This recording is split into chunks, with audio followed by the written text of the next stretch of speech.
Hello friends, welcome to English படிக்க ஆசையா. 7 நாள்ல இங்கிலீஷ் எழுதுறதுக்கு கத்துக்கலாம் அப்படிங்கிறதுக்கான வீடியோ நான் வந்து ஷேர் பண்ண ஸ்டார்ட் பண்ணியிருக்கேன். ஃபர்ஸ்ட் வீடியோ நம்ம சேனல்ல அப்லோட் பண்ணிட்டோம், நிறைய பேர் பார்த்துருக்கீங்க. ஸோ செகண்ட் வீடியோவில் நம்ம என்ன கற்றுக்க போகிறோம் அப்படின்னு சொல்லி பார்த்தீங்க அப்படின்னா, தமிழில் எப்படி நமக்கு உயிரெழுத்துக்கள் மெய்யெழுத்துக்கள் உயிர்மெய் எழுத்துக்கள் அப்படின்னு சொல்லுவோம் இல்லையா, உயிரெழுத்தையும் மெய்யெழுத்தையும் சேர்த்து உயிர்மெய் உச்சரிப்பு, இதே மாதிரி இங்கிலீஷ்லேயும் இருக்குது. இந்த இதை வந்து நம்ம தெரிஞ்சுக்கிட்டாதான் நமக்கு வந்து எழுதுறதுக்கு ஈஸியாக இருக்கும். அதே மாதிரி உங்களுக்கு வந்து இப்போ இது உயிர்மெய் உச்சரிப்பா அப்படின்றத தெரிஞ்சாதான் அதுக்குள்ளே வந்து என்னென்ன எழுத்துக்கள் இருக்குது, எது உயிரெழுத்து எது மெய்யெழுத்து அப்படிங்கிறத பிரித்து உங்களால் எழுத முடியும். ஸோ இது வந்து இங்கிலீஷ் ரீடிங்கும் ரொம்ப யூஸ்ஃபுல்லாக இருக்கும், அதே மாதிரி எழுதுறதுக்கும் ரொம்ப யூஸ்ஃபுல்லாக இருக்கும். நம்ம எந்த பேசிக்கில் இப்போ எழுதுகிறோம் அப்படின்னா இங்கிலீஷ் எழுத்துக்களோட சவுண்ட்ஸை வச்சு தான் நம்ம வந்து எழுத கற்றுக்குறோம், அதே சமயத்தில் நம்ம படிக்கவும் கற்றுக்குறோம். ஓகேங்களா? ஸோ இப்போ வந்து உயிரெழுத்து மெய்யெழுத்து அப்படின்னா இப்போ இங்கிலீஷில் வந்து நம்ம உயிரெழுத்து என்னன்னு சொல்லுவோம் அப்படின்னா வவல்ஸ் அப்படின்னு சொல்லுவோம். இதே வந்து நீங்கள் மெய்யெழுத்துக்களை கான்சனன்ட் அப்படின்னு சொல்லுவீங்க. உயிரெழுத்துக்கள் 5 இருக்கு, கான்சனன்ட்ஸ் வந்து 21. ஸோ மொத்தமாக வந்து இங்கிலீஷில் இருக்க 26 எழுத்துக்கள். இந்த உயிரெழுத்துக்கள் இருக்கு இல்லையா, இதோட சவுண்ட்ஸை மட்டும்தான் நீங்கள் நல்லா தெரிஞ்சுக்கிற மாதிரி இருக்கும். ஏன்னா நிறைய சவுண்ட்ஸ் வந்து இருக்கு. லாங் சவுண்டுன்னு இருக்கு, ஷார்ட் சவுண்டுன்னு இருக்கு. லாங் சவுண்டுலேயே வந்து ரூல்ஸும் இருக்கு. ஓகேங்களா? ஸோ நான் இதுக்கு முன்னாடி ஷேர் பண்ண வீடியோலே கிட்டத்தட்ட 20 சவுண்ட்ஸ் பக்கமாக உங்களுக்கு வந்து இந்த வவல்ஸோட சவுண்ட்ஸ் வந்து இருக்குது. அதனால் இதுதான் உங்களுக்கு கொஞ்சம் கன்ஃபியூஸ் பண்ணுற மாதிரி இருக்கும். நிறைய ப்ராக்டிஸ் பண்ணிங்கன்னா உங்களுக்கு ஈஸியாக வந்து வந்துடும். இப்போது தமிழில் வந்து நம்ம இக்கு கூட்டல் ஆன்னு சொல்லுவோம். இக்கு கூட்டல் ஆ கா இல்லையா, அதே மாதிரி இக்கு கூட்டல் ஆ கா அப்படின்னு படிப்போம். இங்கே இக்கு அப்படிங்கிறது என்ன எழுத்து? மெய்யெழுத்து. ஆங்கிறது உயிரெழுத்து. அப்போ மெய்யெழுத்தும் உயிரெழுத்தும் சேர்ந்து என்ன ஆகுதுன்னா உயிர்மெய் எழுத்தா மாறுது. அதே கான்செப்ட் தான் இங்கிலீஷ்லையும். இப்போ ஏன் நான் உயிர் பிளஸ் மெய், மெய் பிளஸ் உயிர் அப்படின்னு கொடுத்துருக்கேன்னா, இப்போ ஃபர்ஸ்ட் எழுத்து உயிரெழுத்தா வருது, ஏன்னு வருது. மெய்யெழுத்து வந்து பீன்னு வருது வச்சுக்கோங்களே, ஏயோட சவுண்டு ஆங்கிற சவுண்டோ ஏங்கிற சவுண்டோ என்ன வருதோ அதுதான் நம்ம கொடுப்போம். பிங்கிற சவுண்டு இப்புங்கிற சவுண்ட்லேயே தான் இருக்கும். ஸோ இதை ரெண்டையுமே நம்ம சேர்த்து அப் அப்படின்னு படிக்க மாட்டோம். ஓகேங்களா? அதாவது மாறாது. இங்கே வந்து ஏ அப்படிங்கிற சவுண்டு ஏக்கு இருந்துச்சுன்னா பியோட சவுண்டு இப்புனா இப்பு தான் வரும். வேற எதுவுமே வந்து இதை நம்ம உயிர்மெய் உச்சரிப்பா மாற்ற முடியாது. ஸோ இப்படியே தான் வரும். இதுவே வந்து உங்களுக்கு மெய்யெழுத்துக்கு பக்கத்தில் உயிரெழுத்து வருது அப்படின்னா, எக்ஸாம்பிள் பாருங்க, இப்போ ஏ பி போட்டோம் இல்லையா, ஸோ இதே நம்ம ஒரு வார்த்தையாக எழுதலாம், ஓயூடி. ஸோ இதில் வந்து பாருங்க ஏயோட சவுண்டு ஏ அப்படிங்கிற சவுண்டு ஆங்கன்னு வச்சுக்கலாம். அபவுட் அப்படின்னு படிக்கிறோம்ல, ஆங்கிற சவுண்டு. இங்கே பி இருக்கு இல்லையா, இந்த பிக்கு அடுத்து பாருங்க ஒரு உயிரெழுத்து வருது இல்லையா.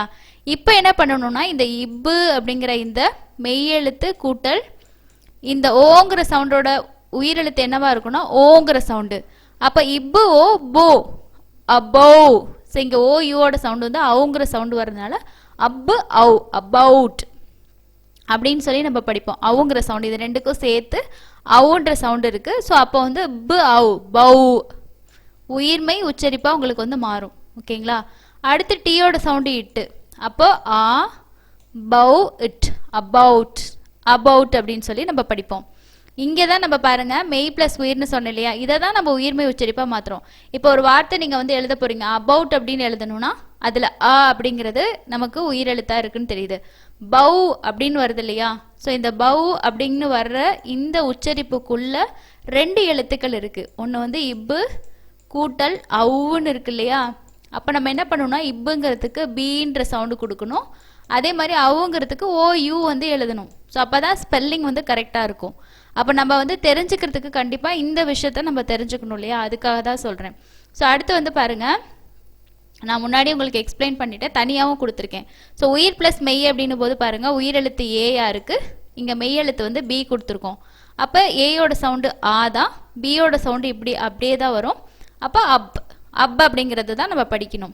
ஸோ இதே வந்து இந்த இடத்துல யூ இருக்குன்னு வச்சுக்கங்களேன், யூ, அதே மாதிரி இந்த இடத்துல பி இருக்குது, அப் அப்படிங்கிற வார்த்தை இருக்கு இல்லையா. ஸோ யூக்கு வந்து என்ன சவுண்டுனா ஆங்கிற சவுண்டு, பிக்கும் இப்புங்கிற சவுண்டு தான். அப்போ இதை எப்படி படிக்கணும் அப்படின்னா அப் ஆ அப் அப். இதே வந்து அப்செட் அப் செட் அப்செட்.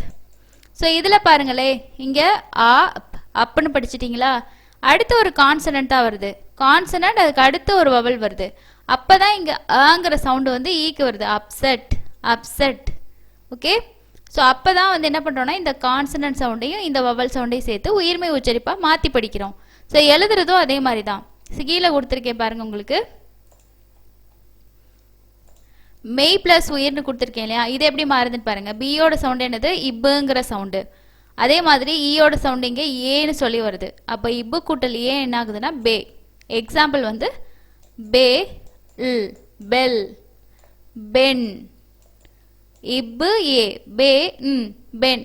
இப்போ நம்ம வார்த்தை என்னன்னு தெரியும். ஸோ பென் அப்படின்னு சொல்லி நம்ம எழுதணும். அப்போ பேங்கிறதுக்குள்ள 2 எழுத்து இருக்கு இல்லையா, ஸோ அந்த 2 எழுத்து என்ன அப்படின்னு நம்ம ஐடென்டிஃபை பண்ணோம். அதுதான் உயிரெழுத்தும் மெய் எழுத்தும் சேர்ந்துருக்கு. அப்போ பேங்கிறதுக்குள்ள உயிரெழுத்து என்னவா இருக்கு அப்படின்னா மெய்யெழுத்து என்னவா இருக்குன்னா இப்பு, உயிரெழுத்து என்ன ஏ, இப்பு கூட்டல் ஏ தானே பே. அப்போ இந்த இப்புங்கிறது வந்து பின்னு நமக்கு தெரியும், ஏங்கிறதுக்கு ஈன்னு தெரியும். ஸோ அப்போ வந்து நம்மளால ஈஸியாக அந்த வேர்டை எழுத முடியும். ஸோ அதனால தான் நான் என்ன சொல்கிறேன் அப்படின்னா இந்த உயிர்மெய் உச்சரிப்பு நீங்கள் வந்து தெரிஞ்சுக்கணும் எப்படி வருதுன்னு. ரொம்ப கன்ஃபியூஸ் ஆக வேண்டியதெல்லாம் இல்லை. இந்த உயிரெழுத்தும் மெய்யெழுத்தும், அதாவது மெய்யெழுத்து வந்து அடுத்து உயிரெழுத்து வந்தால் மட்டும்தான் நம்ம உயிர்மெய் உச்சரிப்பாக மாற்றணும். இதுவே வந்து முன்னாடி உங்களுக்கு வந்து உயிரெழுத்து ஒன்று வருது அடுத்து மெய்யெழுத்து வருது அப்படின்னா நம்ம அப்படியே அந்தந்த எழுத்தோட உச்சரிப்பை வச்சு படிச்சுக்க வேண்டியதான். ஆனால் அந்த உச்சரிப்பை வச்சு நம்ம எழுத வேண்டியதான். ஒரு சில எக்ஸாம்பிள் கொடுத்துருக்கேன் பாருங்கள். இங்கே ஃபஸ்ட்டு நீங்கள் இந்த வார்த்தையில் எது வவல்ஸ் எது கான்சனன்ட் அப்படின்னு சொல்லிட்டு ஃபஸ்ட்டு ஐடென்டிஃபை பண்ணிக்கோங்க. அதுக்கப்புறம் நான் சொன்ன மெத்தடில் ப்ராக்டிஸ் பண்ணுங்கள். இப்போ ஏங்கிறது என்னது வவல், ஆறுங்கிறது என்னது கான்சனன்ட், அதே மாதிரி எம்முங்கிறது என்னது கான்சனன்ட். இங்கே வைங்கிறதும் நீங்கள் கான்சனன்ட் அப்படின்னு எழுதக்கூடாது. ஓகேங்களா? ஏன் அப்படின்னா இங்கிலீஷில் இருக்கிறத நான் ஃபஸ்ட்டு வீடியோவில் சொல்லியிருப்பேன். எந்த ஒரு வேர்டுமே வந்து வவல் லெட்டரோ வவல் சவுண்டோ இல்லாமல் இங்கிலீஷில் எந்த ஒரு வார்த்தையுமே கிடையாது. அப்போது இங்கே வைக்கு நம்ம ஆல்ரெடி சொன்ன மாதிரி 2 சவுண்டு வந்து வவலோட சவுண்டு இருக்குதுன்னு நான் சொல்லியிருக்கேன். ஓகேங்களா? ஸோ நீங்கள் ப்ரீவியஸ்லாம் பார்த்துருந்தீங்கன்னா ஞாபகம் இருக்கும். 2 சவுண்ட்ஸ் வந்து நமக்கு வவலோட சவுண்டு இருக்குது, கான்சனண்ட்டில் ஒரு சவுண்ட் இருக்குது. அப்போ இங்கே வவல் இருக்குது, ஆனால் இந்த வவல் வந்து தனியாக நிற்கிது. ஃபஸ்ட் லெட்டராக இருக்கிறதுனால நம்ம வந்து கான்சனண்ட்டோட சேர்த்து படிக்க போகிறதில்ல, அந்த வவலோட சவுண்டு அப்படியே தான் இருக்கும். அடுத்து ஒரு கான்சனண்ட் இருக்குது அப்படின்னா அப்போ நீங்கள் நினைக்கலாம் இங்கே ஏவை தான் இருந்துருச்சுல்ல, அப்போ ஏ லெட்டர் வந்துருச்சு, ஏக்கு வந்து வவல் சவுண்ட் இருக்குது, அப்போ இந்த வைக்கு வந்து நம்ம ஈங்கிற சவுண்டு போட்டு படிக்கலாமே அப்படின்னு நீங்கள் யோசிக்கக்கூடாது. ஓகேங்களா? இங்கே எம் வந்து அடுத்து வை வந்திருக்குன்னா இந்த வைக்கு கண்டிப்பாக வவலோட சவுண்டு தான் இருக்கும் அப்படிங்கிறத நம்ம தெரிஞ்சுக்கணும். அப்போ இங்கே வந்து இது வவலாக உங்களுக்கு வந்து பார்த்திங்கன்னா இருக்குது. ஓகே, அப்போ இந்த வவலோட சவுண்டு என்ன பண்ணுறோம் அப்படின்னா ஆங்கிற சவுண்டில் இங்கே வரும். ஆமி அப்படின்னு தானே படிக்கிறோம் இல்லையா? ஸோ ஆரோட சவுண்டு பார்த்திங்கன்னா இரு அப்படிங்கிற சவுண்டு. இங்கே எம்மோட சவுண்டு இம்மு கூட்டல் வையோட சவுண்டு என்ன வருதுன்னா ஈ. அப்போ மீ மீ ஆமி. ஓகே, ஸோ அப்போ இம் ஈ இது ரெண்டையும் பார்த்தீங்கன்னா உயிர் ப்ளஸ் மெய் மாதிரி நம்ம உயிர்மெய் உச்சரிப்பாக படிக்கிறோம் இல்லையா, அதுதான். அதே பாருங்கள், அடுத்தது வந்து இங்கே எப்படி படிக்க போகிறோம் அப்படின்னா இங்கே நம்ம எதுவுமே உயிர்மையாக மாற்ற தேவையில்லை. ஸோ ஈயோட சவுண்டு ஏ, இ வவல் சவுண்டு இருக்குது. அப்போது ஏ. அடுத்து என்னோட சவுண்டு இன், ஏ இன் ண்டு எண்டு, அவ்வளோதான். ஓகேங்களா? ஸோ அடுத்தது பாருங்கள், ஐயோட சவுண்டு ஈ அப்படிங்கிற சவுண்டு, என்னோட சவுண்டு இன் இன், அவ்வளோதான். அடுத்தது வந்து ஓ இவ், ஓ உ அ. ஸோ இங்கே வந்து பார்க்கும்போது ஓவோட சவுண்டு ஓன்ற சவுண்டு அப்படியே இருக்குது. அடுத்து வியோட சவுண்டு என்ன அப்படின்னா இவ்வு அப்படிங்கிற சவுண்டு. இந்த ஈக்கு என்ன சவுண்டு அப்படின்னா அப்படிங்கிற சவுண்டு. இதை வந்து ஒரு ஷ்வா சவுண்ட் அப்படின்னு சொல்லுவாங்க. நான் ஏற்கனவே வீடியோ ஷேர் பண்ணியிருக்கேன். இது தெரியலன்னா இதுக்கப்புறம் வர வீடியோஸ் நான் உங்களுக்கு செப்பரேட்டாக அதை ஷேர் பண்ணுறேன். ஏங்கிற சவுண்டு வரும். அப்போ ஓ வ வ ஓவ ஓவ. ஓகே, அப்படிங்கிற மாதிரி சவுண்டு வந்து வரும். ஓகேங்களா? அப்போது வந்து ஓவ அப்படின்னு நம்ம படிக்கணும். அதே மாதிரி அடுத்தது பாருங்கள், இங்கே யூக்கு வந்து என்ன சவுண்டுனா யூங்கிற சவுண்டு தான், யூ. என் ஐ இருக்கு இல்லையா, என்னோட சவுண்டு என்னது இன், ஐயோட சவுண்டு இ, இ இன்னு இ நீ, யூனி இட், யூனிட் யூனிட், யூ நீ இட், யூனிட். ஸோ இப்போ உங்களுக்கு புரிஞ்சிருக்கும், ஃபர்ஸ்ட்டில் வந்து வவல் லெட்டர் வந்து அடுத்த கான்சனன்ட் வருது அப்படின்னா அதை எப்படி நம்ம படிக்கிறது. ஸோ இந்த வேர்ட்லாம் ஒன்றுமே இல்லை, ஏ போட்டோம், அடுத்து இன் எண்ட் இன், அவ்வளோதான். ஸோ இந்த மாதிரி தான் வந்து நம்ம இந்த உயிர் ப்ளஸ் மெயிலில் வந்து உங்களுக்கு வரும். ஓகேங்களா? இந்த மாதிரி நீங்கள் பேசிக்கில் ப்ராக்டிஸ் பண்ணிக்கிட்டிங்கன்னா எவ்வளோ வேர்ட்ஸாக இருந்தாலுமே உங்களால் ஈஸியாக எழுத முடியும். ஸ்டார்ட் பண்ணும்போது எப்பயுமே சின்ன சின்ன வேர்ட்ஸாக எழுதி பழகுங்க, அப்போ தான் உங்களுக்கு ஒரு கான்ஃபிடென்ட் வந்து வரும். ஸோ அடுத்து நம்ம பார்க்க போகிறது மெய் ப்ளஸ் உயிர். மெய் எழுத்து, அதாவது கான்சனன்ட் லெட்டர்ஸ் ஃபஸ்ட்டு வருது, அதுக்கு அடுத்தது வவல் லெட்டர்ஸ் வருது. ஸோ இதை எப்படி நம்ம எழுதுறோம் அப்படின்றது தான் இங்கே வந்து பாருங்கள். ஃபஸ்ட்டு பிங்கிறது கான்சனன்ட், ஈங்கிறது வவல், இது ஒரு கான்சனன்ட், இது ஒரு கான்சனன்ட். இப்போ நான் வந்து இங்கிலீஷில் இருக்க அந்த வேர்டு நம்ம தமிழில் எழுதிட்டு அதை இங்கிலீஷில் கூட எழுத ட்ரை பண்ணலாம். இப்போ பேசிக் மட்டும் நான் உங்களுக்கு சொல்கிறேன், அதுக்கப்புறமா நம்ம எப்படி எழுதுறோம் அப்படிங்கிறத அடுத்தடுத்து நான் உங்களுக்கு சொல்லி தருவேன். நீங்கள் அதை ஃபாலோ பண்ணி எழுத ஸ்டார்ட் பண்ணிடலாம். இப்போ இங்கே வந்து பாருங்கள், பியோட சவுண்டு என்னது இப்பு, ஈயோட சவுண்டு என்னது ஏ.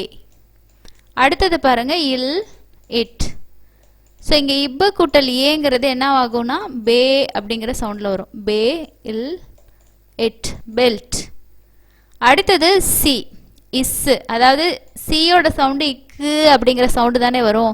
நீங்கள் ஏன் இஸ் சொல்கிறீங்க அப்படின்னு சொல்லி நிறைய பேருக்கு டவுட் வரும். அது ஏன் அப்படின்னு சொல்லிட்டும் இதோட ரூலும் உங்களுக்கு இந்த வீடியோலேயே நான் ஷேர் பண்ணியிருக்கேன், பார்த்து தெரிஞ்சுக்கோங்க.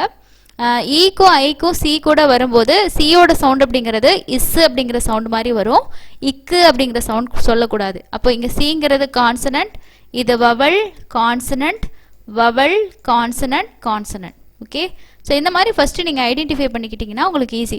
ஸோ எந்த கான்சனண்ட்டையும் எந்த வவலையும் நம்ம வந்து சேர்க்கணும். ஸோ இங்கே வந்து பாருங்கள், கான்சனண்ட்க்கு அடுத்து வவல் வருது, இங்கே 2 கான்சனன்ட். இப்போ வந்து இஸ், சி, ஈக்கு வந்து ஈங்கிற சவுண்டு. அதே மாதிரி இம்மு, ஏ, மே, இன், இட். அப்போது C, May, in, it, cement, cement. அடுத்தது பாருங்க கிஃப்ட், இக்கு, ஈ, கி. அடுத்து இஃப் அப்படிங்கிற சவுண்ட் அப்படியே இருக்கும், it, gift, gift. Next one if, P H 2 எழுத்து சேர்ந்து வந்தாலும் உங்களுக்கு இஃப் அப்படிங்கிற, அதாவது எஃப்போட ஆல்டர்னேட்டிவ் சவுண்ட் அப்படின்னு சொல்லுவாங்க. இஃப் அப்படிங்கிற சவுண்டு தான் நமக்கு வந்து வரும். அப்போ இஃப், ஓ, ஓட சவுண்டு ஓங்கிற சவுண்டு. அடுத்து என், இ வந்து பார்த்தீங்கன்னா இன். ஸோ இங்கே இன்னொரு விஷயமும் இருக்குது, என்ன அப்படின்னா அந்த லாங் சவுண்டோட ரூல்னு சொல்லி ஒரு விஷயம் சொன்னேன் இல்லையா, அதில் வந்து என்ன அப்படின்னு பார்த்தீங்கன்னா ஓ டேஷ் இ ரூலில் இது ரெண்டுக்கும் வந்து நம்ம சவுண்டு வந்து ஓங்கிற சவுண்டு கொடுக்கணும். அதுக்கப்புறமா இந்த என்னோட சவுண்டை லாஸ்ட்டில் வந்து சேர்த்துக்கணும். அப்போ இஃப், ஓ, ஃபோ, ஃபோன். அடுத்தது பஸ், இது வந்து கான்சனன்ட், வவல், கான்சனன்ட். அப்போ எப்படி படிக்கணும், இப்பு, பா, எஸ்ஸோட sound is, bus, bus. Okay, இப்போ புரிஞ்சிருக்கு உங்களுக்கு. ஃபஸ்ட்டு கான்சனன்ட் வந்து அதுக்கு அடுத்து வவல். இது ஃபஸ்ட்டுங்கிறது முதல் எழுத்தாக தான் வரணும் அப்படிங்கிறது இல்லை, இடையில கூட நமக்கு வந்து வரலாம். ஸோ ஒரு வார்த்தையில் வந்து நம்ம முன்னாடி ஃபஸ்ட்டு பார்த்தோம் இல்லையா, இந்த வவல் வந்து அதுக்கப்புறமா வந்து கான்சனன்ட் வருது, இந்த மாதிரி இடையில கூட உங்களுக்கு வந்து வரும். இப்போ யூனிவர்சிட்டி, யூனிவர்சிட்டி அப்படிங்கிறதுல வந்து பாருங்கள், இங்கே என்ஐ எங்கே இருக்குது. ஸோ ஒரு வார்த்தையோட ஸ்டார்டிங் வந்து வவலாக இருந்தாலுமே அடுத்து கான்சனன்ட், அடுத்து வவல். ஸோ இது ரெண்டையும் நம்ம சேர்த்து அதோட சவுண்ட்ஸை உயிர்மை உச்சரிப்பாக மாற்றி படிப்போம். ஸோ அதே மாதிரி தான் அந்த சவுண்ட்ஸை வச்சு ஐடென்டிஃபை பண்ணிவிட்டு நீங்கள் என்ன பண்ணணும் அப்படின்னா அதுக்குள்ளே என்னென்ன எழுத்துக்கள் இருக்குது. இப்போ தமிழில் எழுதுகிறோம், இப்போ தமிழில் ஒரு வார்த்தை வந்து பார்த்திங்கன்னா ரொம்ப சிம்பிளாக எழுதணும், சின்ன வேர்டாக எழுதணும் அப்படின்னா பன் அப்படின்னு எழுதுகிறோம். ப, பன். இப்போ பன் அப்படிங்கிறதுக்குள்ளே இந்த பா அப்படிங்கிறதுல என்னென்ன எழுத்து இருக்குன்னா இப்பு கூட்டல் ஆ இருக்கு இல்லையா, அடுத்தது இன். ஸோ இதை இப்போ இங்கிலீஷில் எழுத போகிறோம் அப்படின்னா இப்பு அப்படிங்கிறதுக்கு இப்பு இல்லை பு, பன், பா, பா. பா அப்படின்னும் போது என்ன வரும், பி தான் வரும். ஆங்கிறதுக்கு வந்து யூ, இன் அப்படின்னா என். ஓகே, பன். இந்த மாதிரி. இதே பங்க், இக்கு சேர்த்துக்கிட்டீங்க அப்படின்னா பங்க், ப, இங்க், பங்க். இப்போது என்ன ஆகுனா எக்ஸ்ட்ரா இக்கு அப்படிங்கிற சவுண்டு வருது, அப்போது சிகே, பங்க். ஸோ இந்த மாதிரி தான் நம்ம வந்து இந்த உயிர்மை உச்சரிப்பு தெரிஞ்சுக்கிட்டோம் அப்படின்னா எழுதுறதுக்கு இதுதான் ஈஸியாக இருக்கும். மைண்டில் வந்து அந்த வார்த்தையோட உச்சரிப்பு என்ன, அதாவது அந்த வார்த்தை என்ன அப்படின்னு நமக்கு தெரியுது, அந்த லெட்டர்ஸை நம்ம அப்படியே ஸ்ப்ளிட் பண்ணுறோம், அதுக்கப்புறம் உள்ள என்னென்ன எழுத்துக்கள் இருக்குது அப்படிங்கிறத வச்சு நம்மளால் ஸ்பெல்லிங் மிஸ்டேக் இல்லாமல் ஈஸியாக எழுத முடியும். ஸோ இந்த கான்செப்ட் பேசிக் நீங்கள் வந்து புரிஞ்சுக்கணும். நான் முன்னாடி சொன்ன மாதிரியே வந்து இந்த சிஎன்ஜியோட சவுண்ட்ஸ் ஏன் டிஃப்ரெண்ட் ஆகுது அப்படிங்கிறதுக்கான ரூல் நீங்கள் கண்டிப்பாக தெரிஞ்சுக்கணும். இது நிறைய இடத்துல நமக்கு வந்து வரும். ஃபஸ்ட்டு விஷயம் என்ன அப்படின்னா சி, ஜிக்கு அப்புறமா ஏஓயு வந்துச்சுன்னா சியோட சவுண்டு என்னவா இருக்கும்னா இக்கு, ஜியோட சவுண்டு இக்கு, கு, கு அப்படிங்கிற சவுண்ட், இக்கு, கு அப்படின்ற சவுண்டு. இப்போ இக்குன்னு பாருங்கள், கேட், கு, ஆட், கேட். இப்போ இங்கே சியோட சவுண்டு என்னவா இருக்குன்னா இக்கு அப்படிங்கிற சவுண்டு. இதுவே ஜிக்கு வந்து பாருங்கள் கேட். ஸோ இங்கே ஏ டேஷ் இ ரூலில் ஏங்கிற சவுண்டு வரும், அப்போ ஜியோட சவுண்ட் என்னவா இருக்கும்னா இக்கு அப்படிங்கிற சவுண்ட். அப்போ கேட். கவுண்ட், இக்கு ஆவ், கவ், கவுண்ட். ஏஓயு, சிக்கு அப்புறமாகட்டும் ஜிக்கு அப்புறமாகட்டும் ஏஓயு வந்துச்சு அப்படின்னா இக்கு கு அப்படிங்கிற சவுண்ட் நம்ம கொடுக்கணும். ஒரு சில வார்த்தைகளில் எக்ஸப்ஷன் இருக்கு. எக்ஸாம்பிள் வந்து பார்த்தீங்கன்னா இந்த ஜிஐஎஃப்டி, கிஃப்ட். ஸோ இதில் வந்து ஐ வருது, ஆனால் இங்கே நம்ம என்ன சவுண்ட் கொடுக்கணும் அப்படின்னா சிக்கு வந்து இஸ் அப்படிங்கிற சவுண்டும் ஜிக்கு வந்து இஜ்ஜு அப்படிங்கிற ஜேயோட சவுண்ட் வருது இல்லையா, அந்த ஜி சவுண்டு கொடுக்கணும். ஆனால் இந்த வார்த்தையை நம்ம ஜிஃப்ட் அப்படின்னு படிக்க மாட்டோம். ஒருத்தங்களுக்கு கிஃப்ட் கொடுக்குறோம் அப்படின்னா அங்கே கி, கு இ, கி சவுண்டு தான் வந்து வருது இல்லையா. ஸோ அந்த மாதிரி ஒரு சில வார்த்தைகளோட உச்சரிப்புக்கு மட்டும் எக்ஸப்ஷன் இருக்கும். மீதி எல்லாத்துக்குமே இந்த ரூல் வந்து பொருந்தும். ஸோ இங்கே வந்து பாருங்க ஐ வருது, சிக்கு அப்புறம் ஐ வந்துச்சுன்னா சிட்டி, சிட்டி, சிட்டி. அப்போ இங்கே இஸ் அப்படிங்கிற சவுண்டு இஸ்ஸி, சிட்டி. சிமெண்ட், கிமெண்ட் அப்படின்னு படிக்க மாட்டோம், சிமெண்ட் அப்படின்னு படிக்கணும். ஏன் அப்படின்னா இங்கே ரூல் படி சிக்கு வந்து இஸ் அப்படிங்கிற சவுண்டு. அதே மாதிரி தான் இங்கே ஜிக்குமே இது ஜெனரல் அப்படின்னு படிக்கணும். ஜென்ரல், அதே மாதிரி ஜென்ஸ், அந்த மாதிரி வேர்ட்ஸ் எல்லாம் வந்து பார்க்கும்போது நமக்கு இங்கே வந்து ஜியோட சவுண்டு இஜ்ஜுன்ற சவுண்டு. காரணம் என்னன்னா இங்கே இ வருது, இங்கே ஐ வருது பாருங்க. இது ஜிராஃப், ஜிராஃப். ஓகே, ஸோ இதை ரூல் வந்து நீங்கள் தெரிஞ்சுக்கணும். ஏன்னா வந்து நிறைய வார்த்தைகள் இந்த மாதிரி வரும். அதனால ஒரு சில வேர்ட்ஸில் மட்டும் எக்ஸப்ஷன் இருக்குது. மீதி எல்லாத்துக்குமே நமக்கு வந்து இந்த ரூல் வந்து பொருந்தும்.